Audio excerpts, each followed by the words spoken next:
Good evening, Scott here, known as Cantaloupe to some online, and I'm bringing another video to you on a subject that's interesting to me. It might be of interest to you or someone you know. And I just saw a link to a video that asks the question, probably answers it in some fashion, what causes the expansion of the universe, the alleged expansion of the universe? Scientists and astronomers are pretty certain at this point, with the data we've collected and the observations we've made of the universe at hand, that it is expanding. It's conclusive, I think.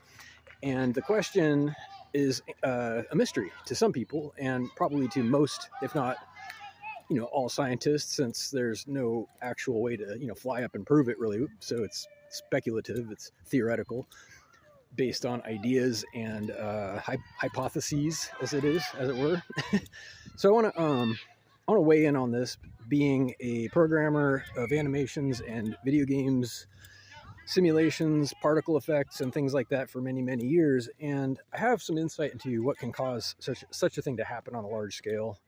It's not a mystery, really. It's an exponential fall off of gravity, really, is what it is. So in a nutshell, when you have galaxies that are condensing locally, like within the galactic structure, flying apart from each other, there's a fall off that is greater than a linear value. It's not just with the distance that it falls off, it's more than that. So if you can imagine that gravity tapers off at an exponential rate, so like, for example, if you can visualize two objects with mass, obviously, that have gravity of some kind in space, and you separate them by a distance, an arbitrary distance, say 100 units, they're going to exert a certain gravitational force on each other at that distance.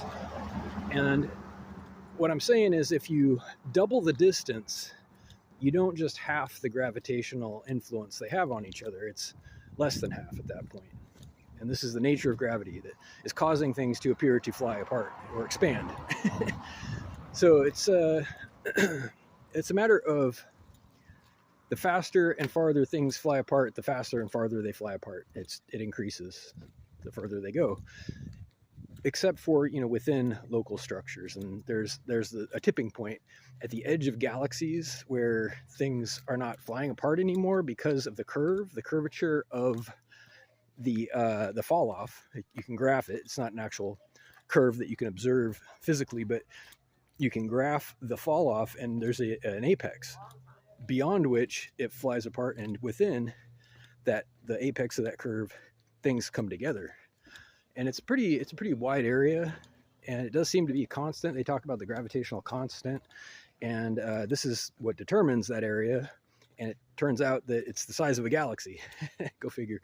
So everything within that sphere or perimeter, it's condensing and spinning at the same time, and the more compact it becomes, the faster it spins, which is why you see this twisting effect of galaxies where there's a spiral arm or two spiral arms, or apparent differences in rotational velocity, because as it condenses, like an ice skater pulls their arms in, they spin faster. The same is true for a galaxy. As things condense towards the middle, it spins faster and faster relatively to the other mass. So you get this nice spiral effect.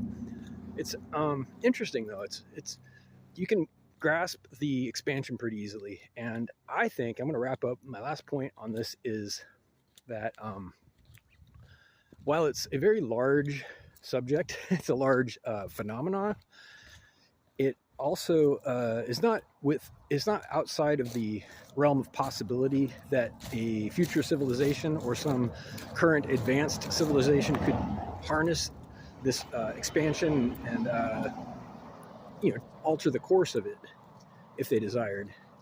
I don't believe that anything on a long enough timeline is completely impossible. So given our current technology, maybe so, but if they in the future decide to change things, I don't see why they wouldn't be able to. Reach out if you like with questions or comments to whitehotrobot@gmail.com. Thank you.